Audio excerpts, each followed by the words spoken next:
Cette semaine, nous nous rendons au nord du département des Vosges, dans une commune implantée sur la rive droite de la Moselle, le village de Porcieux, qui compte 1250 habitants.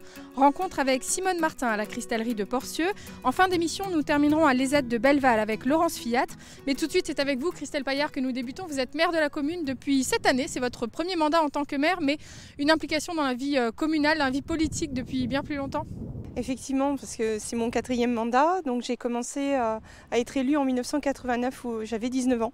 Et après il y a eu une petite interruption et j'ai repris, je suis élue depuis 2007. J'ai été conseillère municipale par 2 fois, adjointe au maire et là je suis maire depuis juillet. Alors aujourd'hui c'est une commune qui fonctionne plutôt bien, 1250 habitants c'est plutôt correct, une école, des associations, il manque plus qu'un commerce ou 2 finalement? Oui, tout à fait. Donc ça sera un peu notre projet de ce mandat, d'essayer de faire revenir un commerce, parce qu'il faut reconnaître que Porcieux a beaucoup d'atouts, puisqu'on est à proximité de la nationale 57, hein, donc on est entre Nancy et Épinal. On a la voie ferrée avec un arrêt à Gare de Vincey, on a le canal, donc on a vraiment un positionnement géographique très intéressant. Et une école, donc 2 sites pour les écoles, c'est bien ça? On a 2 sites puisque Porcieux est constitué de 2 sections. Porcieux et Lavéry de Porcieux, c'est 2 villages qui ont fusionné dans les années 30. Et donc on a 2 écoles qui sont réparties à Porcieux et à Lavéry. On a 2 sites à Lavéry et un site à Porcieux. Donc aujourd'hui, on peut dire que ça va chez vous à Porcieux? Ça va très bien chez nous à Porcieux et à Lavéry. Alors au niveau des projets pour la commune, on est justement sur un site qui est important pour vous. Il a vu il y a plusieurs jours maintenant la plantation d'arbres. Alors expliquez-nous un petit peu ce projet d'arbres. En fait, ce site il est un peu emblématique parce que, comme je vous le disais, Porcieux a beaucoup d'atouts aussi en termes d'eau. Donc on a la Moselle, on a le Maury, on a le Rochon, on a les étangs, on a le canal. Et notre objectif c'est d'organiser peut-être cette année, si la crise sanitaire nous le permet, une fête de l'eau. Et dernièrement, on a planté des petits arbres, un arbre, une naissance, pour chaque naissance qui a eu lieu entre novembre 2019 et novembre 2020. 10 naissances? On a 10 naissances. Voilà. Ce qui est plutôt important pour une commune, pour un village de 1200 habitants. Donc on a planté des petits arbres. Les arbres ont été donnés par les habitants, par les conseillers municipaux et par les membres de la commission fleurissement. Et devant chaque arbre a été déposé un petit médaillon en amidon de maïs. Donc chaque famille s'est vue remettre un médaillon en double. Donc des arbres différents, des arbres fruitiers, des arbres d'ornement. Donc pour essayer de faire à terme, si on a beaucoup de naissances, un petit arboretum. Voilà, c'est un symbole fort aussi pour la commune et pour les familles. Tout à fait. On est une petite commune forestière, donc replanter des arbres, voilà, c'était important. Puis planter un arbre à la naissance d'un enfant, c'est pour moi vraiment très important. Et on va finir peut-être sur le dernier projet. Vous avez en main une petite ébauche. En tout cas, parlez-nous de ce projet en relation avec la verrie qui est très important. Là, dans l'idée, c'est de faire des sculptures verrières, donc sur des plaques métalliques qui seront posées au sein de la verrie, réparties en différents endroits. Celui-là, qui est quand même assez conséquent, c'est le cueilleur de verre, sera posé sans doute vers la place Camille Mangeonjean. Et dans l'idée, c'est d'utiliser donc le positif dans des endroits un petit peu spécifiques et le négatif, donc les plaques, on les réinstallera sur la place Camille Mangeonjean avec l'appui de Vosgelis pour recréer un petit espace de convivialité. Christelle, merci pour votre accueil ici à Porcieux. Justement, nous allons poursuivre notre découverte du côté de la cristallerie de Porcieux. Créée en 1705, la cristallerie de Porcieux a vu travailler près de 1000 ouvriers dans les années les plus importantes de l'entreprise. Suite à la fin de l'activité et la fermeture de l'établissement en 2012, quelques années plus tard, un écomusée a été érigé pour rendre hommage au travail des verriers. Simone Martin, merci de nous accueillir ici dans l'écomusée de la cristallerie de Porcieux. Un écomusée sur un site qui a vécu pendant plus de 300 ans, qui vit toujours aujourd'hui, pas de la même manière. Racontez-nous un petit peu l'histoire de cette cristallerie.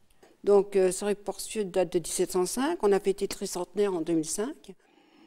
Donc, malheureusement, le plus haut de l'activité, c'était dans les années 1910, où il y a eu ce pic de travailleurs. Au fur et à mesure, malheureusement, ça a décliné en personnel pour finir à 2012 à plus qu'une salariée, moi-même. Donc, suite à cette liquidation, on a gardé juste l'activité du magasin, mais il manquait quelque chose. C'est pour ça qu'on a mis en place cet espace écomusée. Donc 2012, la fin de l'activité. Quelques années plus tard, l'écomusée. C'était difficile de tirer un trait définitif pour vous sur cette partie de votre vie et de votre histoire? Le trait n'est toujours pas tiré complètement. On espère toujours à un moment ou à un autre un retour d'une petite activité. Ce ne sera jamais à l'échelle de ce qu'on a connu, ça c'est sûr. Mais quelque chose peut être fait sur le site. Après, malheureusement, il faut investir de l'argent. Et puis vouloir, quoi, aussi. Vous y croyez un petit peu quand même, ou pour vous, c'est quand même difficile aujourd'hui? On y croit toujours, mais je veux dire, c'est vraiment difficile parce que c'est vrai que ça a des coûts très exorbitants. L'ennui, c'est que tout se détériore seul, le bâtiment, l'outil de travail également. Donc la personne qui viendra, il faudra vraiment que ça soit une personne passionnée. Quelles étaient les spécificités des pièces ici à la cristallerie de Porcieux? On avait 2 styles de travail. On avait le travail pressé, donc tout ce qui est sucrier, salière, que vos grands-mères, tout le monde connaissait. Et puis le travail soufflé.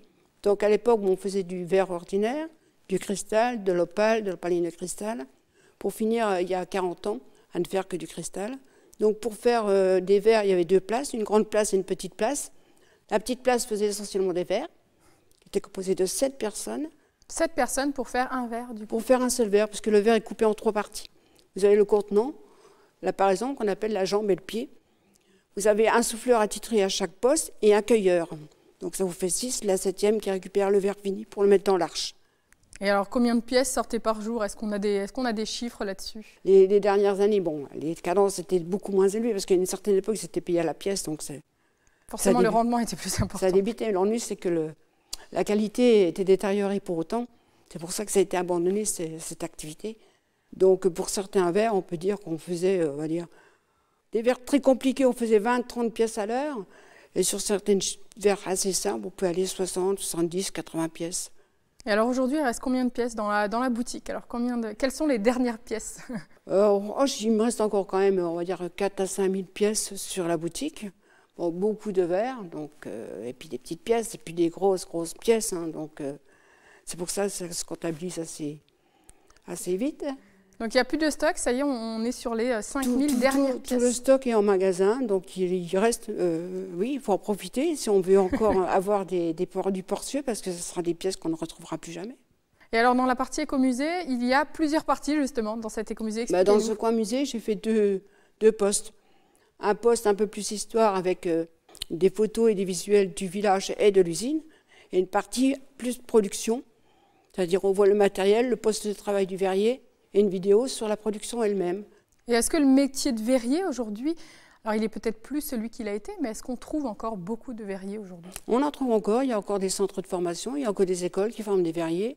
Malheureusement, ces jeunes, ils n'ont plus trop de sites pour développer leur activité, c'est plus des petits sites des artistes qui font de la pièce d'exception ou des choses comme ça. Merci Simone Martin de nous avoir accueillis ici à l'Écomusée.